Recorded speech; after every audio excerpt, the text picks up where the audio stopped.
to the sound with Steffi. Let's dance. Put on your big boy pants. Hello, good morning, Sailor. Good morning. Good morning. Happy arrest and arraignment day. Yeah! Yay, Merry Erasmus. Oh. Can I just say, Black Man Spy, get the podcast. You could not look cooler with your dark glasses on right now.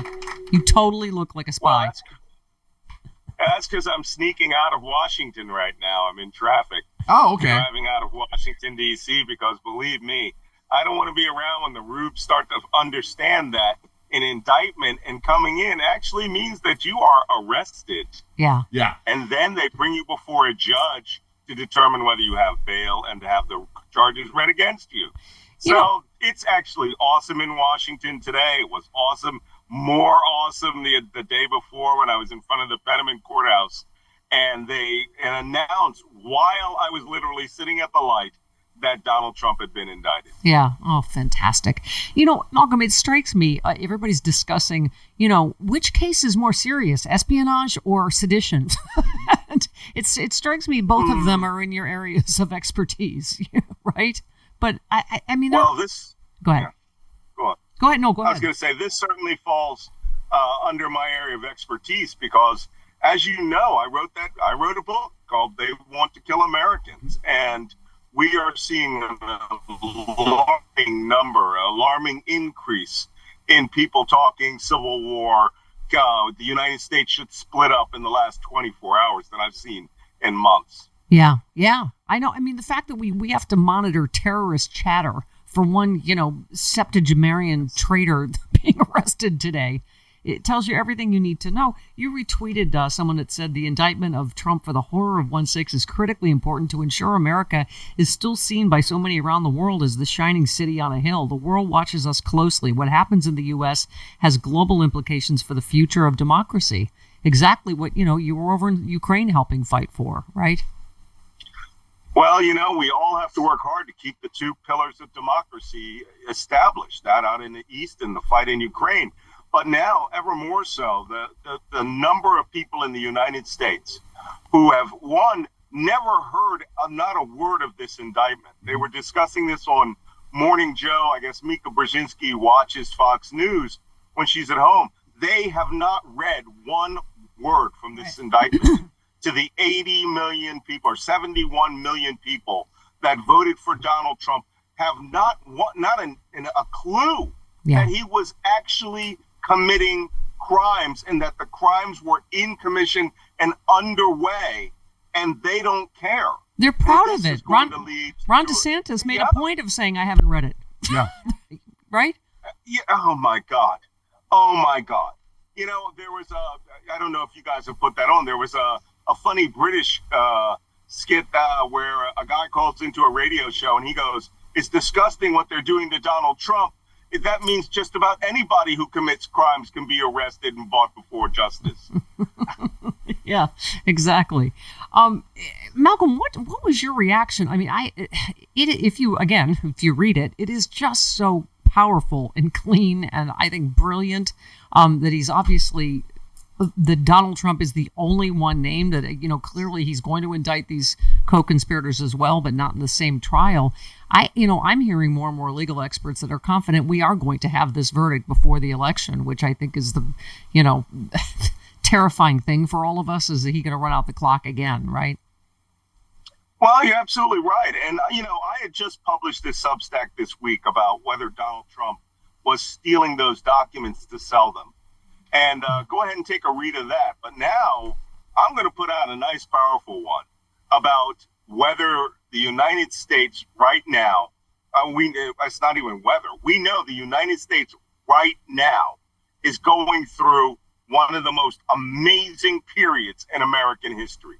A president of the United States being brought to account on a secret plot to overthrow the government of the United States because he is a whining WATB. I mean, they're going tripling and quadrupling down on this free speech argument. He shared clips of Jesse Waters and Greg Kelly, the right-wing hosts, with the headline, "The Radical Left Wants to Criminalize Free Speech." I don't know if you saw Marco Rubio's tweet, and you know he knows better. He said, "Oh, are we going to arrest all the Democrats that said Russia hacked the 2016 election?" Well, as we all know, Russia did hack the 2016 election, and we didn't try to overthrow the United States government over it, right?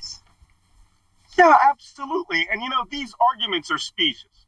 Okay, I'm going to take a look at this from a national security perspective. You tried to overthrow the government of the United States.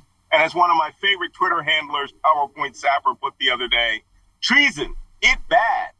Yes, it is bad. And we should not tolerate anyone who even discusses it. But this wasn't a discussion. This wasn't a smoking marijuana hypothetical at 3 a.m.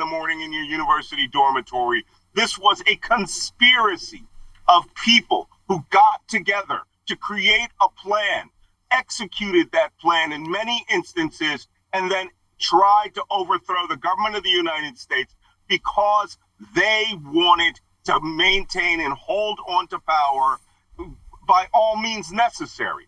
And their last and most important one, I think it's on page 35, where Eastman is talking about this is what the Insurrection Act is for. If there are riots that break out all over the country because of this election, they fully intended to use the armed forces of the United States to maintain power. Yeah. This, by any definition, is a coup. Yeah. It's a coup d'etat.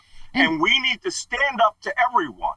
And I mean, the problem is, when we have these discussions with our conservative friends, let's call them, on the other side of the aisle, they look forward to us to go into a dialogue with them. Whereas they will call bloody murder, and they're still calling for the arrest of Hillary Clinton, which is the weaponization of the Justice Department. Yep. They can't see the two sides of this argument. They see their need for absolute raw power to destroy their enemies. And by the way, what I'm afraid of and what I'm monitoring is that this is going to go to guns. Yeah, and by the way, that story really needs to be told more, that he did try to lock her up. He did try. It's because there was no there, even for the sycophants that worked for him. Trust me, if there was any crime, I'm sure they would have tried to prosecute Hillary Clinton. But anyway, let's talk about fake electors for a minute. So Michigan's attorney general, that's where a lot of, obviously, militia activity, kidnapping the governor, plots, all that stuff happened. Dana Nessel, which can I just say again, do we have to do everything? All right, we'll do it. Fine. Me and Rich Tomato and Dana Nessel will take care of all of it. She announced all 16 people will face 8 criminal charges in Michigan, forgery, including forgery, conspiracy to commit election forgery. So these are the fake electors there in 7 battleground states, though, Malcolm. That's how broad, obviously, the indictment tells us this was. Not just in Michigan, but in 7 battleground states. A Georgia prosecutor investigating possible illegal meddling has agreed to immunity deals with at least 8 fake electors. As we know, they flipped there. Arizona's attorney general is in the very early stages of probe. Nevada's attorney general said he won't bring charges, while Wisconsin has no active investigation. The attorney general has deferred to the U.S. Justice Department. There's no apparent investigation in Pennsylvania. They said they did not think the actions of the electors met the legal standards for forgery. That was part of the indictment, right? Is that some of the electors were tricked by Trump and associates into thinking, oh, this is only if we win the case in that state. This is, and they were tricked. So I don't know what you think legally is going to happen with all that.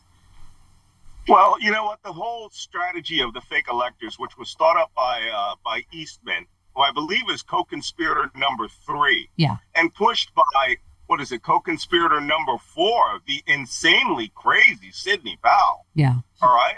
And fostered by Donald Trump and all the rest. This was an attempt. This is where defrauding the people of the United States comes from. And I'm certain that, Jack Smith is going to give states that want to prosecute them all the power that they need by getting evidence through discovery, by, like Bill Barr said this morning, I keep saying that this is an amazing period in American history. Neil Katyal said this decision was probably more significant in American history than the Dred Scott decision. Yeah. That was the decision that determined African Americans had no rights because they were equal to being a chair. So, I mean, this for Bill Barr to come out this morning and say, that Donald Trump was never going to get away with this. We warned him that this was going to happen. Throwing Trump under the bus, listening to Rudy Giuliani and all the rest of them.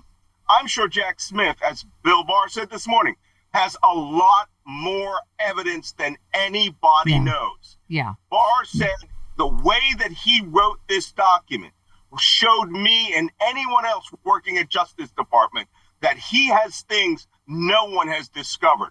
And he may have flipped half of those fake electors to drop the dime on each one of their state assemblies and to point out who in the White House told them to do this.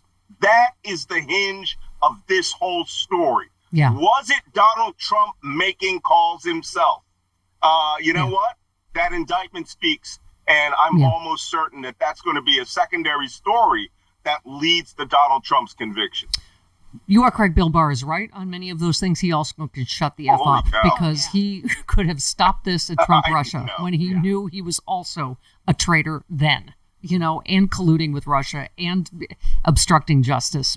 Anyway, Jeffrey Clark, by the way, so because you mentioned, again, your area of expertise is all of this, but just the people really get their heads around what he said. So he's co-conspirator 4. Is that who he is? So he and Deputy White House Counsel Patrick Philbin had previously warned Clark in December, there is no world, there is no option in which you do not leave the White House on January 20th. He made the point again on January 3rd in an effort to dissuade Clark from assuming the role of acting attorney general. He warned Clark if Trump tried to stay in office despite no evidence of widespread fraud, there would be riots in every major city in the United States. Clark replied, well, that's why there's an Insurrection Act. And you sort of tried to, in your Shouty McShouterson way, do you understand what that means? It means turning the United States military against the American people. I mean, anyway, go ahead. I warned you. I mean, I said this on Real Time with Bill Maher on November 6th, 2 days after the election. This was going to go to insurgency. And we had already had the political insurgency of them actually coming up with this plot. And if any of them had made this successful, if this had been successful, there would have been fighting in the streets in the United States. And you would have had also mutinies from members of the armed forces, from units of the armed forces, literally defying it and saying, no, we will not do this. Chairman of the Joint Chiefs of Staff himself, General Milley, said that they wouldn't have done it. Yep. And, this is just an amazing scene in American history that is now going to go to trial. And Donald Trump seems to think that trial is going to be where he sits on the stand and explains all this, which will, the only thing we can say about that, lead to his swift and immediate conviction. Yep, absolutely. Malcolm Nance, you remain a rock star. Yes. It is. Look at him. Black Man Spy is the podcast. Look at him. That's the guy. Total I've badass. got a lot to say this week, so tune into my Substack. All right. Love you, honey. See you next week. Thanks, Malcolm. 50 minutes after the hour. This is here. It's Twitter.